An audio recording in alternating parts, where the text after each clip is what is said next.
আসসালামু আলাইকুম। আব্রাহা বাহিনীর করুণ পরিণতি। সবাই যখন আব্রাহার হাতি নিয়ে ব্যস্ত, ঠিক তখনই আকাশ থেকে ঝরতে থাকে পাথরের টুকরো, আকারে বুটের ডালের মতো। পাথর তো নয়, যেন এক একটি বুলেট। সেই পাথর টুকরোর আঘাতেই অস্থির হয়ে পড়ে সৈন্যরা। সারা বাহিনীতে পড়ে যায় তুমুল শোরগোল। পাথরের টুকরো গায়ে লাগলেই সারা শরীরে জ্বালা ধরে, মনে হয় কে যেন কেরোসিন ছিটিয়ে গায়ে আগুন লাগিয়ে দিয়েছে। কারো কারো সারা শরীরে ফুসকা পড়ে গেল, যেন গুটি বসন্ত হয়েছে। চোখের পলকে ফুসকা উঠে পেকে গেল, সমস্ত শরীর পুজে ডেপ ডেপ করতে লাগলো। পাথরের কুচি যেখানে লাগে সেখানেই চুলকায়, চুলকাতে চুলকাতে চামড়া উঠে যায়, রক্ত বের হয় দর দর করে। যন্ত্রণায় সৈন্যরা গরম বালুর উপর গড়াগড়ি খায়, তবু চুলকানি থামে না।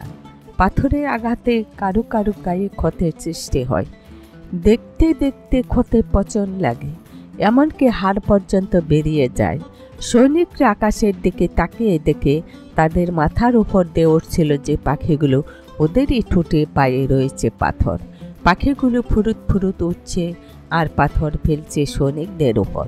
পাথর ফেলা শেষ হলেই পাখিরা উড়ে যায় দূরের আকাশে। সৈনিকটা দেখল আশেপাশে আর কোথাও পাথর বৃষ্টি নেই।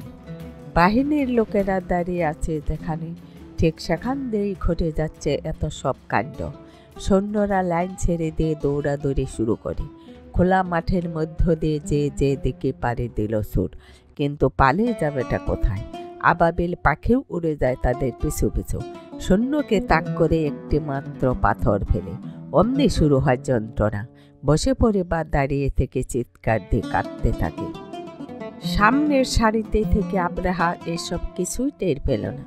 সৈনিকদের ছুটাছুটি আর চিৎকার শুনে তার ভীষণ রাগ হলো। এমনিতেই হাতিকে বাগে আনা যাচ্ছে না, তারপর আবার সৈন্যদের বিশৃঙ্খলা কত আর সহ্য করা যায়।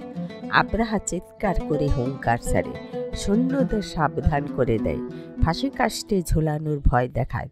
কিন্তু কে শুনে কার কথা? তখন যে সবারই প্রাণ যায় যায় অবস্থা। পাথর বৃষ্টি শুরু হয়েছিল পেছন থেকে, আস্তে আস্তে তা এগিয়ে এলো সামনের দিকে। মাঝামাঝি জায়গায় আসতে আব্রাহার ভুল ভাঙল, বুঝল তার উপর নেমে এসেছে আসমানি বিপদ। বাহিনীর মধ্যে লেগেছে মরক, এখানে থাকলে আর রক্ষা নেই। মরকে তাকেও পেয়ে বসবে। মক্কা জয়ের সমস্ত চিন্তা ভাবনা মুছে গেল আব্রাহার মন থেকে। মাথাটা ঘুরছে ভো ভো করে, হাত পা কাঁপছে ঠক ঠক করে, চারদিকে যেন অন্ধকার হয়ে আসছে। আর বিলম্ব নয়, এখনই তাকে আরব ছেড়ে পালাতে হবে, চলে যেতে হবে বহু দূরে। কিন্তু কোন পথে সে যাবে? পথঘাট সবই যে ভুলে গেছে। পিছন ফিরে তাকাতেই চোখে পড়ল নোভাইলকে। হতাশার সুরে বলল, ইয়েমেনের রাস্তা কোনটি? নোভাইলের দৃষ্টি তখন আব্রাহার বাহিনীর ওপর। 1000 2000 নয়, 60,000 সৈন্য রয়েছে আব্রাহার সঙ্গে, অগণিত তার হাতি ঘোড়া ঢাল তলোয়ার। অথচ এই ছোট পাখি আবাবিলের মোকাবেলায় তারা এক মুহূর্তের জন্য দাঁড়াতে পারছে না। গোটা বাহিনী ছারখার হয়ে যাচ্ছে সামান্য পাথরকুচির আঘাতে। সেনাপতি আব্রাহার পাশে দাঁড়িয়ে নোভাইল সেই দৃশ্য দেখছিল। আব্রাহার কোনো কথা তার কানে গেল না। আব্রাহা আবার বলল, এ পথেই তো আমরা এসেছি, তাই না? নোভাইল এবারও কোনো সাড়া দিল না। আব্রাহা অস্থির হয়ে পড়ল। এদিকে মোরক অনেকখানি এগিয়ে এসেছে, সামনের সারিগুলোর উপর পাথরকুচি পড়তে শুরু করেছে। আব্রাহা মিনতির সুরে বলল, কি ভাই নোভাইল, অমন করে দাঁড়িয়ে আছো কেন? বলো না ইয়েমেন যেতে হবে কোন পথে? নোভাইল শান্তভাবে বলল, গায়ের জোরে তুমি আমাদের পিছু হটিয়েছিলে, কিন্তু আল্লাহর আযাবের মোকাবিলা করবে কিসের জোরে? এখান থেকে পালিয়ে তুমি যাবে কোথায়? নোভাইলের কথায় আব্রাহার ভীষণ রাগ হল, কিন্তু প্রতিশোধ নেয়ার সময় নেই। সে হাতে ঘুরিয়ে দিল ছুট। তীরের বেগে হাতে ছুটে চলল ইয়েমেনের দিকে। আব্রাহার আর তর সইছে না। চোখের পলকে সে পৌঁছে যেতে চায় রাজধানী সানায়। সপাং সপাং শব্দে সে চাবুক মারতে থাকে হাতের পিঠে পাঁজরে। আশেপাশে যারা ছিল তারাও ছুটল আব্রাহার পেছনে পেছনে। কয়েকটি পাখিও উড়ে চলল তাদের মাথার উপর দিয়ে। পাথরকুচি ফেলল সৈন্যদের তাক করে। সৈন্যদের কেউ কেউ হাতের পিঠে থেকে মারা গেল। ধুলার ধরণীতে গড়াগড়ি খেল তাদের মৃতদেহ। কেউ আবার নিচে পড়ে গিয়ে কাতরাতে লাগল। সেনাপতি আব্রাহা বেশি দূর যেতে পারল না।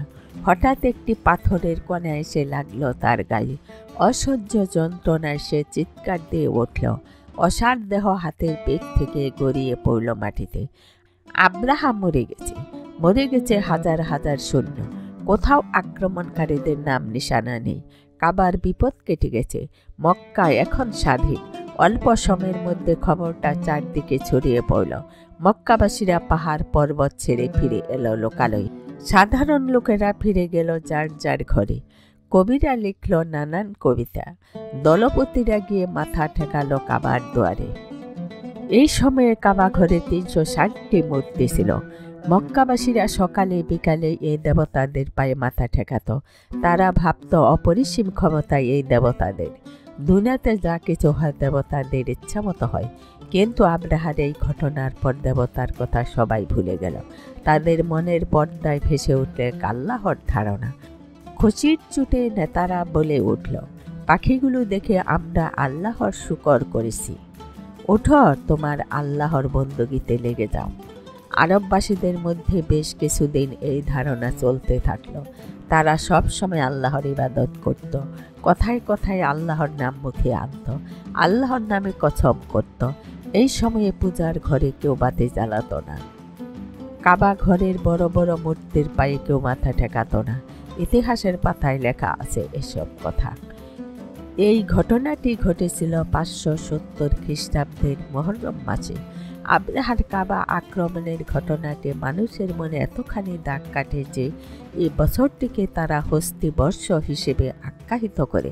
সে বছরে ধরার বুকে রহমতের নবী হযরত মুহাম্মদ সাল্লাল্লাহু আলাইহি সাল্লাম এর আবির্ভাব ঘটে। কারো কারো মতে এই ঘটনাটি ঘটে রাসূল সাল্লাল্লাহু আলাইহি সাল্লাম এর জন্মের ঠিক 50 দিন পূর্বে। আসসালামু আলাইকুম।